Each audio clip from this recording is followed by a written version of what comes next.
Bom dia a todos. Obrigado pelo convite, Macedo. Vamos procurar ser bem breve e focar no assunto. Ureterocele neonatal.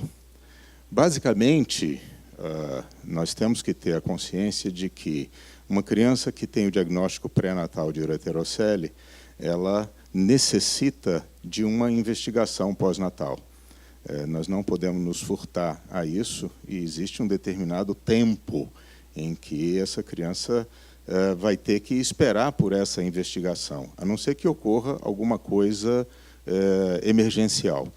Então, a nossa rotina é colocar todas essas crianças em antibiótico profilaxia a partir do nascimento, tendo em vista o risco delas terem, junto com a ureterocele, refluxo vésico-ureteral especialmente, e, portanto, elas estão em risco de desenvolvimento de infecção urinária. É necessária uma propedêutica completa, e essa propedêutica completa vai, obviamente, envolver a necessidade de ultrassonografia, para ver se existe sinais que já devem ter sido detectados de duplicação pielo-ureteral ou não, naquele sistema ligado à ureterocele, ou no sistema contralateral. Dilatações, etc., que vão ter que ser confirmadas e mensuradas no período pós-natal. Uretrocistografia miccional, cintilografia renal com DMSA, para investigar a funcionalidade daquele parênquima renal envolvido com a ureterocele, e mesmo o parênquima não envolvido diretamente com a ureterocele, contralateral ou ipsilateral. Urografia excretora, uro-TCs, apenas em casos selecionados. Obviamente, nós estamos falando de crianças com função renal ainda imatura, e nós não vamos querer submeter essa criança a exames desnecessários. Normalmente, não são necessários. E uma coisa que nós achamos essencial é que vai ter que ser planejada, na maioria dos casos, uma cistoscopia, porque a cistoscopia não faz parte, na nossa opinião, unicamente do tratamento. Não é um método apenas de tratamento, é um método de investigação também. Nós temos que ter a consciência de que a cistoscopia é importante para a investigação e a classificação dessas ureteroceles. Como eu disse, a não ser que existam fatores que promovam uma emergencialidade, ou seja, coloquem essa criança em risco de desenvolvimento de problemas imediatos. Uma dessas coisas é o prolapso da ureterocele. Meninas podem ter a ureterocele prolapsando, e isso envolve um risco, isso envolve a necessidade de um tratamento emergencial. A obstrução uretral que está envolvida naquelas ureteroceles ectópicas, e que também podem fazer com que o tratamento tenha que ser emergencial. Existem ureteroceles que invadem, como nós sabemos, o colo vesical e promovem uma obstrução uretral, e, a partir daí, uma dificuldade muito grande de esvaziamento da bexiga, com as suas consequências. Tem ureteroceles que se comportam quase que como válvulas de uretra posterior. Então, isso pode traduzir uma emergência, ou seja, a necessidade de uma intervenção já no período neonatal, nos primeiros dias de vida. E a infecção, urosepsis, como a gente sabe, pode ocorrer nesses pacientes. E, às vezes, a gente recebe crianças que ou não tinham sido diagnosticadas ou foram diagnosticadas, e mesmo com antibiótico profilaxia, que vão desenvolver urosepsis. Então, nesses casos, é necessária uma intervenção emergencial. Fora desses casos, normalmente se tem tempo para investigar, e, normalmente, o quando intervir, o quando funcionar, fica para, usualmente, depois do primeiro mês de vida. Mas, nesses casos, a gente tem que intervir. Esse é um exemplo de uma ureterocele prolapsada, em que a intervenção é uma intervenção inicialmente muito simples, porque se faz à beira do leito, pode-se fazer uma punção dessa ureterocele com um eletrocautério, por exemplo, para evitar sangramento e tal. E aqui vocês veem essa ureterocele prolapsada, com esse diagnóstico aqui, e a hidronefrose associada, etc. Depois da punção, a ureterocele se esvazia. Mas a gente tem que ter, obviamente, a consciência de que isso aqui não é suficiente para tratar o caso e nós devemos prosseguir com a investigação. E, nesse caso, a investigação, ao prosseguir, mostrou que se tratava de uma bexiga trabeculada, uma bexiga que já tinha um componente obstrutivo e, nessa feita, refluxo vesicoureteral depois da punção para os 2 ureteres. Então, isso aqui envolve a continuidade da investigação e do tratamento. Se a gente está preconizando a cistoscopia é importante, como eu disse, não apenas para não apenas para o tratamento, mas a cistoscopia é importante para o diagnóstico do tipo de ureterocele. E na cistoscopia nós podemos ver tranquilamente que essa, por exemplo, é uma ureterocele de tamanho considerável, mas é uma ureterocele totalmente intravesical. O colo da ureterocele não invade o colo vesical, ou seja, ela é totalmente intravesical. Às vezes, não é possível a gente ter essa imagem muito bem determinada na uretrocistografia ou na ultrassonografia. E se você não tem esse diagnóstico preciso, isso vai afetar o prognóstico, vai afetar até o tipo de tratamento que você vai fazer. É muito importante discernir entre casos de ureterocele intravesical e ureterocele ectópica.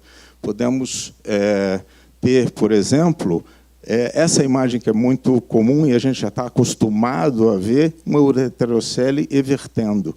Isso vai interferir no prognóstico desses casos, porque uma ureterocele evertendo significa a falta de um backup aqui muscular, e isso pode interferir no prognóstico, em como essa ureterocele vai evoluir. E se a gente for ver em termos de cistoscopia, nós podemos determinar exatamente como é que essa eversão ocorre. Mesmo em ureteroceles completamente intravesicais, se você tem a paciência de observar e encher a bexiga e aumentar a pressão da bexiga, você vai poder ver a ureterocele evertendo. E isso é uma ureterocele totalmente intravesical, que se everte para dentro do próprio orifício da ureterocele, e no momento em que você diminui a pressão intravesical, você vai ver a ureterocele se abrindo novamente para dentro da bexiga, como se fosse um verdadeiro guarda-chuva se abrindo. Então, isso diminui-se a pressão intravesical e, a partir daí, você tem essa imagem da ureterocele se abrindo novamente para dentro da bexiga. Então, tudo isso faz parte da propedêutica. Isso nós devemos nos acostumar a termos essa informação para que a gente possa prosseguir no tratamento desses pacientes de forma mais adequada. Então, na nossa opinião, na verdade, independentemente da idade, independentemente da função do polo renal afetado pela ureterocele, o tratamento inicial, na grande maioria dos casos de ureterocele, no nosso serviço, é feito por via endoscópica. E por via endoscópica, nós vamos ter que uma abertura seletiva de ureterocele vai promover a descompressão, usualmente sem provocar refluxo vesicoureteral, em 90% dos casos, se as ureteroceles são intravesicais. E naquelas que são ectópicas, em mais ou menos 50% dos casos, você consegue, com um simples tratamento endoscópico, resolver o caso, porque você não vai promover refluxo vesicoureteral para dentro daquele sistema da ureterocele. E aí, a partir do momento em que você tem um paciente completamente investigado, você pode, no momento da cistoscopia, associar o tratamento. E aí, como fazer? O tratamento é feito nas ureteroceles intravesicais, é feito basicamente dessa forma. Visualiza-se a ureterocele, estuda-se exatamente o colo da ureterocele e na porção mais baixa da ureterocele, ou seja, naquela porção em que a parede está mais próxima da própria parede da bexiga e mais próxima do colo vesical, no sentido de deixar uma quantidade de ureterocele suficiente para que ela própria forme uma espécie de válvula para impedir o refluxo. No momento em que ela for colabada, você faz um orifício. Esse orifício a gente prefere fazer nessas ureterocélices com um simples Bugbee. É utilizado um eletrodo de 3 French e a gente vai encostando o Bugbee na parede da ureterocele. A técnica, na verdade, é muito simples, mas envolve paciência e tem que ser feita de forma muito delicada, porque se você encosta o Bugbee e o empurra um pouco, o Bugbee vai deslizar na parede da ureterocele e, ao deslizar, você vai queimar a parede da ureterocele sem aprofundar a sua punção.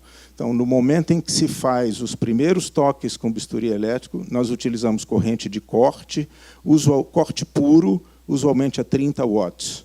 E, quando você toca, a primeira coisa que acontece é uma espécie de floculação.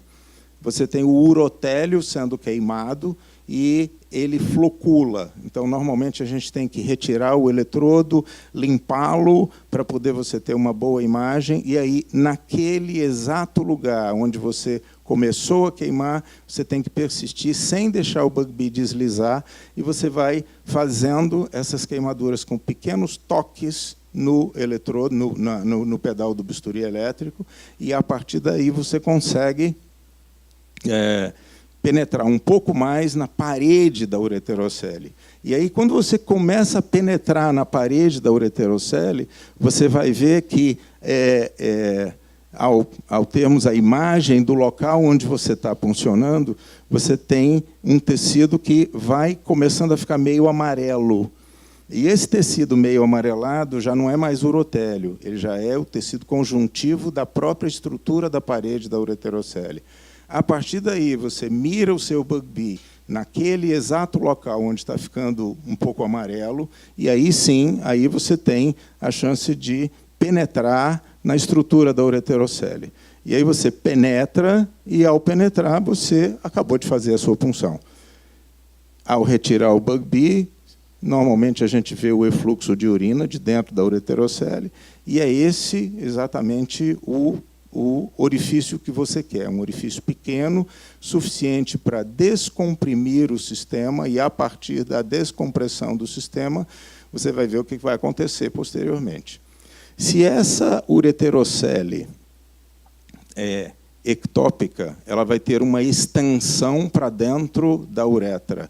E o que nós fazemos é, localizando aquele orifíciozinho ali, você troca de aparelho, troca o cistoscópio por um ressectoscópio, e, com o gancho em ângulo reto do ressectoscópio, você pesca, digamos assim, aquela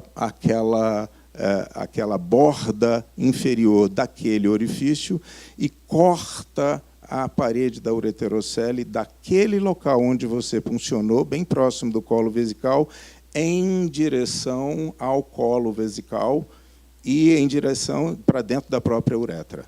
Nas meninas, as ureteroceles ectópicas se estendem ou até o meio da uretra ou até o final da uretra, no meato uretral. Você tem que abrir tudo isso para não deixar um flap que vai possivelmente obstruir num efeito de válvula. Nos meninos, a ureterocele para exatamente no veromontano. As ureteroceles ectópicas vão até o veromontano. E você tem que evitar a lesão do veromontano, e isso, na verdade, é muito fácil com o ressectoscópio, fazendo esse corte de dentro para fora na bexiga. Então, era isso que a gente queria mostrar e dizer que, no nosso serviço, essa é a rotina.